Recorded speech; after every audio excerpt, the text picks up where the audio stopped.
Hello class. Now we will discuss about the unification of Germany, Italy and Britain as a part of the chapter The Rise of Nationalism in Europe. First we will discuss about the unification of Germany. Here you can see the map of Germany and you can see it was a confederacy of 39 states which was being made by Napoleon. Under this, Austria and Prussia were the two powerful states over there. Prussia and this is the Austria were the two most powerful states. In Germany, the middle class had a nationalist feelings and in 1848 they tried to unite the different regions of Germany. The liberal initiatives were repressed by the combined forces of monarchy, military, large landowners called Junkers of Prussia. Prussia took the leadership of the movement. The chief minister Otto von Bismarck was the architect. Here you can see this is the image and here the Otto von Bismarck. 3 wars over 7 years with Austria, Denmark and France ended in the Prussian victory and completed the unification. In January 1871, the Prussian king William I, Kaiser William I, his name was, proclaimed as the king of the German Empire. On a very bitterly cold morning of 18th January 1871, the princes of German states, representatives of the army, important Prussian ministers, including Bismarck, gathered at the Hall of Mirrors in the palace of Versailles to crown the king Kaiser William I as the king of the German Empire. This new state emphasized on first, modernizing the currency and banking, second, legal and judicial system in Germany. Now we will talk about the unification of Italy. The unification of Italy took place in various phases. Before coming it, we will first know that the division of the Italy. Like Germany, there were 39 states. Similarly, Italy was also divided among various groups over there. This is before and this is after. And here you can see it has been divided into various groups. The North Italy was under Austria. The areas that were Lombardy, Venice, Parma, Modena, Tuscany. They all were under the control of Austria. Then the French dynasty also controlled. That were basically the papal states over there. Here you can see the papal states. As Pope was strongly supported by the France. Sicily and Naples or two states of Sicily. This orange colored portions that you can see, this is your Sicily, was dominated by the Bourbon dynasty that were from Spain. The states of Italy was Piedmont area. Piedmont Sardinia area was only area which was, here you can see the blue colored portion, that is your Piedmont Sardinia area, that was being controlled only by the Italian princes. The unification took place in 4 phases. In 1858 to 59, there was war against Austria and there was integration of Lombardy. In 1866,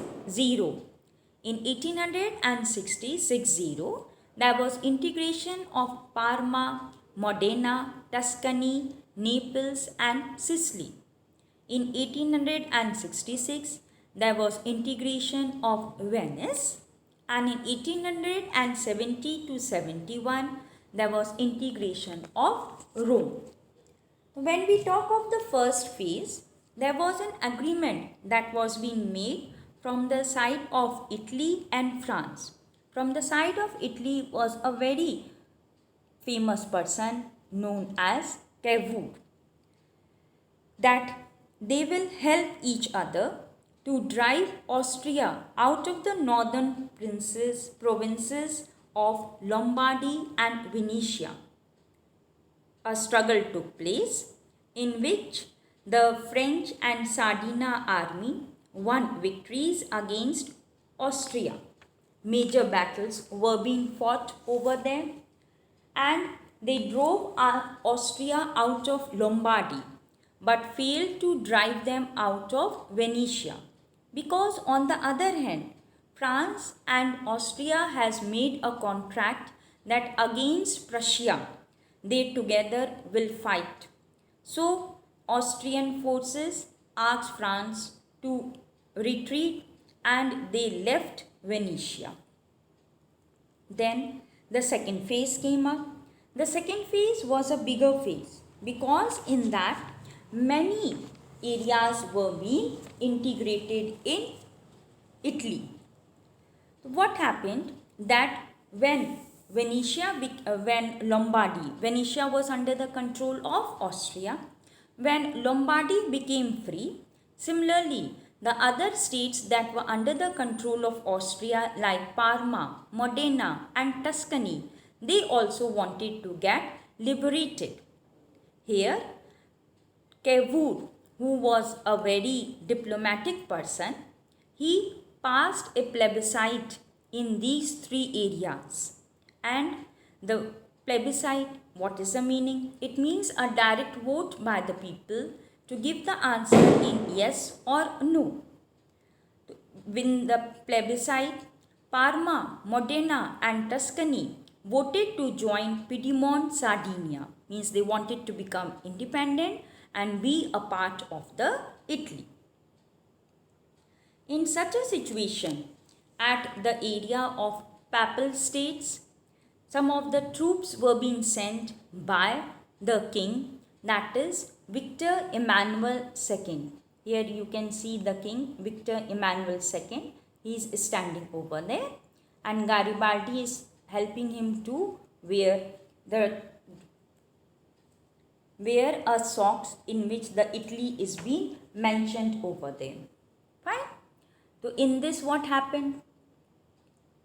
Now at this place known as two Sicilies. Here you can see the two Sicilies that are there, Naples and Sicily. Over there, Cavour asked Garibaldi. They are considered as the founders for the unification of the Italy. That is your Mazzini, your Cavour and Garibaldi. So Cavour asked Garibaldi that with your troops you go and attack the areas known as two Sicilies, that is your Naples and Sicily area. Garibaldi was a revolutionary. He had earlier fought for making the various areas of Italy liberated. He said, okay, with his troops, they said, we will give you the troops over there. The armies would be sent.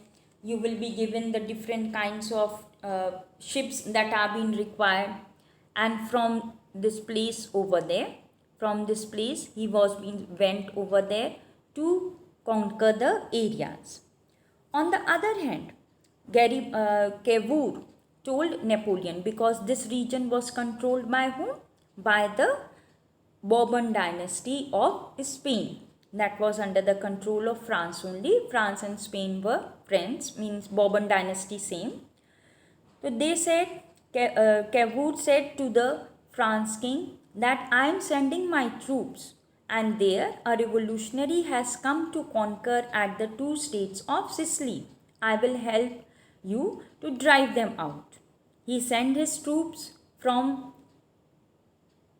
Sardinia, and from Sardinia the troops came and they attacked they also attacked at the Garibaldi's forces. Both Garibaldi and Cavour's forces, they were not armies, they were friends over there.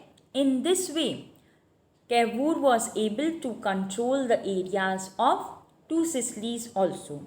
So in the second phase, Parma, Modena, Tuscany, few areas of Papal states, two Sicilies, that is Naples and Sicily, came under the control of Italy. They all were being unified. Then came the third phase. In the third phase,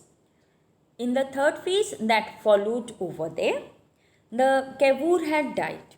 In 1861, he had died over there. Then Victor Emmanuel, he signed a treaty with Bismarck of Prussia that if Austria would attack, so you will help us and we will help you. Austria attacked Prussia. They helped the Italian unification forces, helped them. And in return, Victor Emmanuel II asked them to give Venice to Italy. In this way, Venice area was annexed in the Italian unification. Now remained your Rome area. That was here. You can see the violet colored area that is there. So this is your Rome. What happened? Here, Victor Emmanuel II knew that the people, they believed Catholic religion and the head of the Catholic religion was a Pope. So he left a small place in Rome known as the Vatican City under the domination of the Pope, and the remaining area came under the control of Italy. In this way, the Italian unification took place.